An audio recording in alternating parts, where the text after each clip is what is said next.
Вы слухаеце Трансусветнае радыё. У эфіры праграма «Урокі гісторыі». Запрашаем у падарожжа падзей, асоб і фактаў.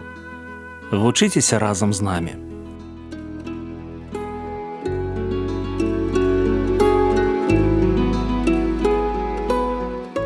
Добрый дзень, сябры. Перад мікрафонам Сяржук Брышцель і кандыдат гістарычных навук Андрусь Унучак. Сёння мы пагаворым пра беларускіх татараў. Прывітанне, Андрусь. Прывітанне, Сяржук. Прывітанне, шаноўныя слухачы. Калі і як з'явіўся татарскі народ на беларускіх землях? Сапраўды, гісторыя беларускіх татараў, ці, як яшчэ кажуць, беларускіх мусульманаў, яна вельмі старажытная. Ужо з 14 стагоддзя на нашых землях былі першыя пасяленцы, гэта былі прадстаўнікі татарскага народу, якія былі на службе ў вялікіх князёў літоўскіх. А ўжо ў канцы 14 стагоддзя пры князі Вітаўце яны атрымалі месцы свайго пасялення, яны атрымалі прывілей на тое, каб сяліцца на тэрыторыі ўсяго Вялікага княства літоўскага і нават служылі ў войску. Служылі ў войску Вялікага княства літоўскага, складалі некалькі харугваў, часам да 6 харугваў. Гэта 5-6 тысячаў вершнікаў лёгкай конніцы удзельнічалі ў бітве пад Грунвальдам. І паколькі яны служылі ў войску, то прадстаўнікі арыстакраты, нават мусульманскай, яны маглі у будучыні атрымліваць нешляхецкія прывілеі і нават станавіліся шляхціцамі. І ў гэтым сэнсе гісторыя гэта даволі старажытная, даволі цікавая, вельмі цікавая нават. І калі мы паглядзім, то з далейшай гістарычнай перспектывы яны зрабілі вялікі ўплыў на нашу культуру.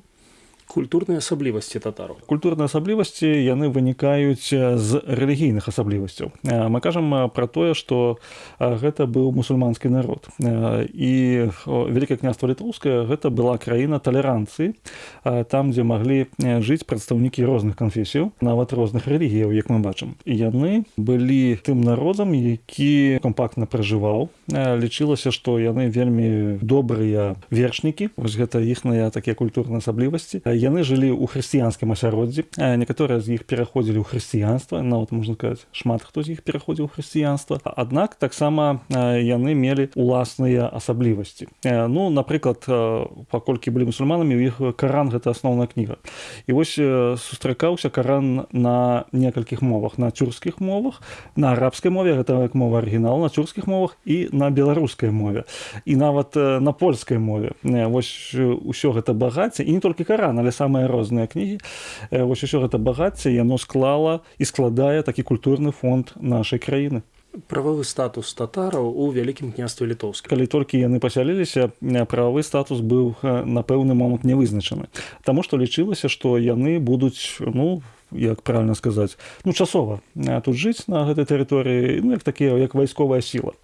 Аднак з цягам часу стала зразумела, што ім патрэбна доўгатэрміновае месца пражывання і вызначыць прававы статус. Гэта яшчэ чым, скажем так, абцяжарвалася? Тым, што былі не заўсёды простыя адносіны з Крымскім ханствам.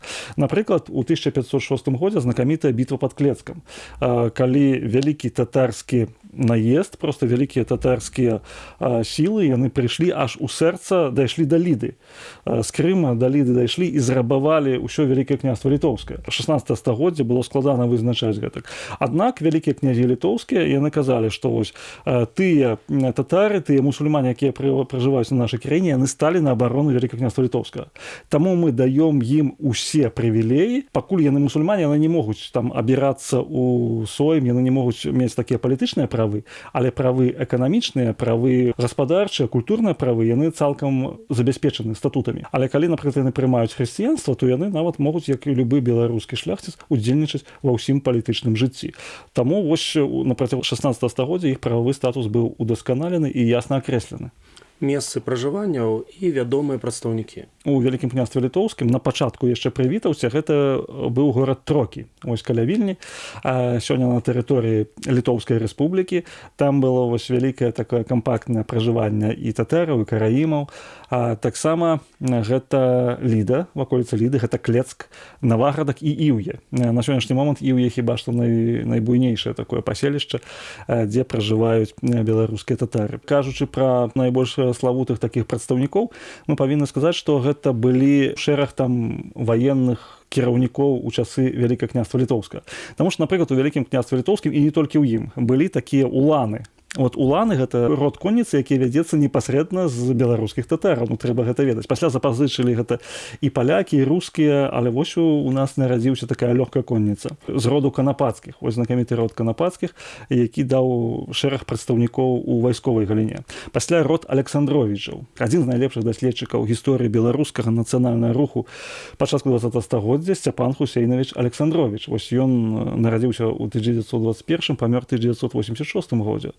Мы павінны сказаць, што гісторыкі былі, ваяры, былі людзі, якія сапраўды ўдзельнічалі ў гісторыі і культуры беларускага народу. Тут шчыльна звязаныя мы. Растлумачце, калі ласка, тэрмін кампактнае пражыванне. Прадстаўнікі татарскага народу, яны пражываюць даволі вялікай групай і маюць такое больш-менш закрытае кола, калі яны могуць там мець свае правы, свае прывілеі, характэрныя для пэўнай тэрыторыі. Апошняе пытанне: татары і беларуская культура. Тут адразу мне на памяць прыходзіць слова кітабы. Кітабы, кнігі. Яшчэ Іван Луцкевіч у пачатку 20 стагоддзя ён сказаў, што хоць мы не маем аўдыязапісаў, як гучала старажытна-беларуская мова ў часы Вялікага княства Літоўскага, але мы маем кнігі, напісаныя арабскім пісьмом па-беларуску. І вось яны, стварыўшы гэтыя кнігі, яны нібыта да нас данеслі аўдыёзапісы, як жа гучала беларуская мова ў 15, 16, 17 стагоддзях.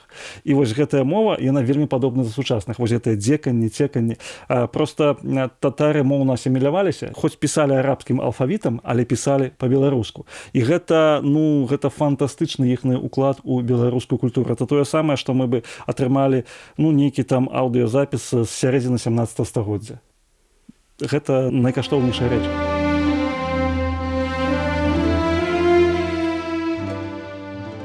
Беларусь была і застаецца паліканфесійнай краінай. 6 стагоддзяў на нашых землях жывуць татары. Адносна іх у розных публікацыях ужываюць найменне: польскія мусульмане, літоўскія мусульмане, беларускія мусульмане, шляхта магамітане, заходнія татары. Гербы і геральдычныя знакі 16-19 стагоддзяў сведчаць, што на Беларусі было больш за 50 вядомых татарскіх сямействаў. Сёння мусульманскае рэлігійнае аб'яднанне Беларусі і беларускае згуртаванне татар-мусульман Аль-Кітаб імкнуцца вярнуць гісторыю і аднавіць культуру беларускіх татараў. Слухаў Андруся і думаў, як цудоўна, што ў нашай краіне ёсць месца кожнаму. Толькі разам мы складаем і будуем адзінае і непаўторнае грамадства.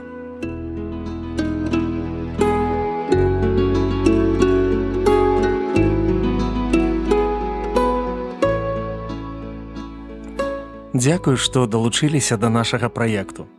Калі ў вас ёсць пытанні, пішыце, калі ласка, на адрас: Трансусветнае радыё, урокі гісторыі. Паштовая скрынка 45, індекс 22 40 20, горад Брэст 20, Беларусь. Пакідаю для сувязі электронную пошту rmtwr.by@gmail.com. Шукайце нас на сайце twr.fm. До новых сустрэч!